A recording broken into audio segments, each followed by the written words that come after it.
Hi friends, ಎಲ್ಲರೂ ಹೇಗಿದ್ದೀರಾ? ಚೆನ್ನಾಗಿದ್ದೀರಾ ಅಂದ್ಕೊಂಡಿದ್ದೀನಿ. ಈ ದಿನ ತರಕಾರಿ ಉಪ್ಪಿಟ್ಟು ಹೇಗೆ ಮಾಡೋದು ಅಂತ ಬನ್ನಿ ನೋಡೋಣ.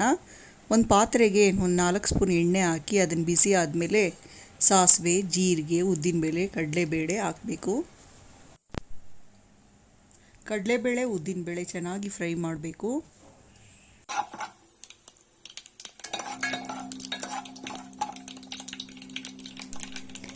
ಇದಾದಮೇಲೆ ಇದಕ್ಕೆ ಈರುಳ್ಳಿ, ಹಸಿಮೆಣಸಿನಕಾಯಿ, ಕರಿಬೇವಿನ ಸೊಪ್ಪು ಹಾಕೋಣ.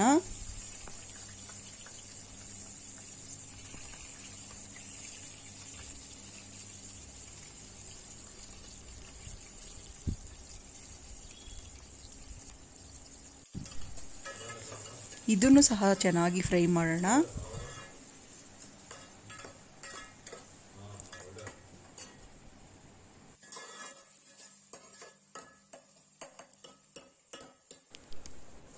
ಇದು ಚೆನ್ನಾಗಿ ಫ್ರೈ ಆದ ನಂತರ 2 ಹೆಚ್ಚಿರೋ ಟೊಮೊಟೊ ಹಾಕೋಣ.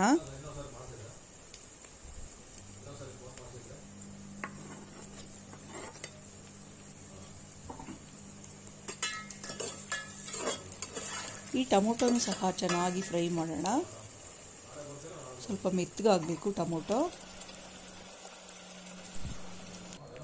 ನಂತರ ಇದಕ್ಕೆ ಹೆಚ್ಚಿರೋದು ಸ್ವಲ್ಪ ಸಬ್ಬಾಕ್ಷಿ ಸೊಪ್ಪು ಹಾಕ್ತಾಯಿದ್ದೀನಿ. ಸಬ್ಬಾಕ್ಷಿ ಸೊಪ್ಪು ಹಾಕಿದ್ರೆ ತುಂಬ ರುಚಿ ಬರುತ್ತೆ, ಫ್ಲೇವರು ಕೂಡ ಚೆನ್ನಾಗಿರುತ್ತೆ. ಇದೊಂದು ಸ್ವಲ್ಪ ಹಸಿ ವಾಸನೆ ಹೋಗೋವರೆಗೂ ಹುರಿಯೋಣ.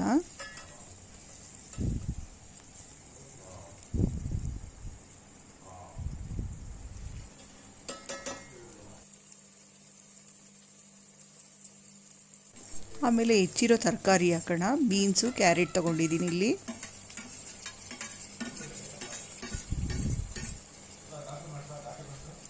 ಇದನ್ನು ಸಹ ಎಣ್ಣೆಯಲ್ಲಿ ಸ್ವಲ್ಪ ಚೆನ್ನಾಗಿ ಹುರಿಯೋಣ.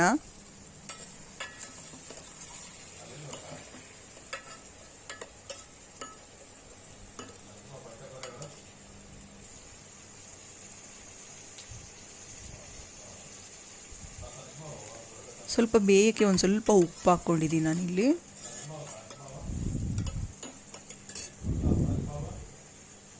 ಸ್ವಲ್ಪ ತರಕಾರಿ ಬೇಯಲಿ.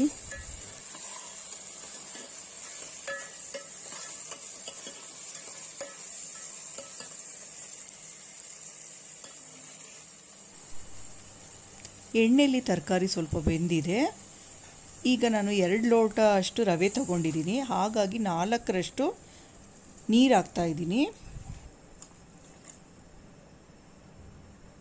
2 ಲೋಟ ರವೆಗೆ 4 ಲೋಟ ನೀರು ಹಾಕ್ತಾಯಿದ್ದೀನಿ.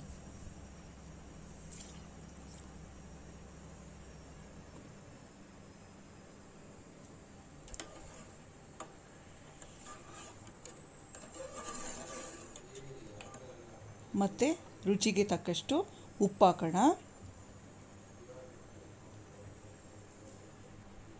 ಮೊದಲೇ ಉಪ್ಪು ಹಾಕಿದ್ದೀವಿ, ನೋಡ್ಕೊಂಡು ಹಾಕೋಣ. ಇಲ್ಲಿ ಕಲ್ಲುಪ್ಪನ್ನೇ ಬಳಸ್ತಾ ಇದ್ದೀನಿ ನಾನು. ಆದಷ್ಟು ಕಲ್ಲುಪ್ಪನ್ನೇ ಬಳಸಿ ನೀವು ಸಹ.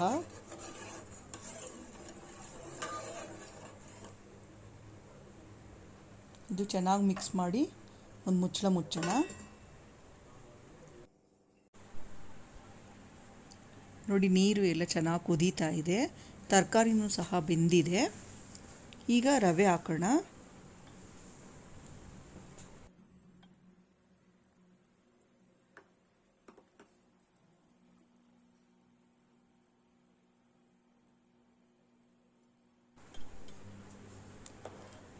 ರವೆನ ಹುರಿದಿರಬೇಕು, ಹುರಿದಿರೋದು ರವೆ ಹಾಕಬೇಕು.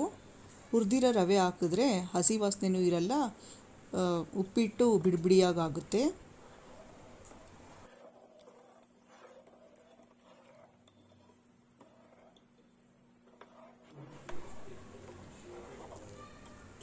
ಫ್ಲೇಮ್ ಕಡಿಮೆ ಮಾಡಿಕೊಂಡು ನಿಧಾನಕ್ಕೆ ರವೆ ಹಾಕ್ತಾ ತಿರುಗ್ತಾ ಇರಬೇಕು, ಇಲ್ಲ ಅಂತಂದರೆ ಗಂಟಾಗುತ್ತೆ.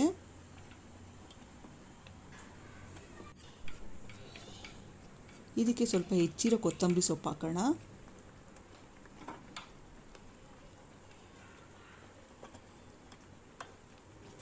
ಎಲ್ಲ ಮಿಕ್ಸ್ ಮಾಡಿ ಒಂದು 5 ನಿಮಿಷ ಮುಚ್ಚಿಡೋಣ.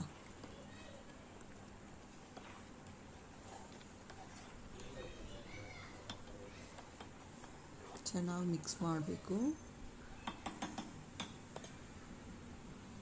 ಮುಚ್ಚಿಡೋಣ.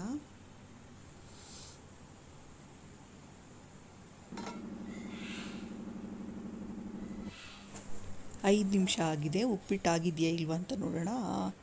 ಉಪ್ಪಿಟ್ಟು ರೆಡಿ ಆಗಿದೆ.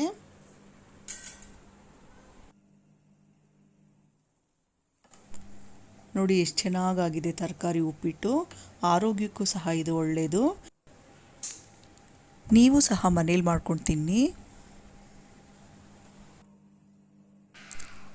ನೋಡಿದ್ರಲ್ಲ, ಈ ವಿಡಿಯೋ ಇಷ್ಟ ಆದರೆ ಲೈಕ್ ಮಾಡಿ, ಶೇರ್ ಮಾಡಿ, ಸಬ್ಸ್ಕ್ರೈಬ್ ಮಾಡೋದು ಮಾತ್ರ ಮರಿಬೇಡಿ.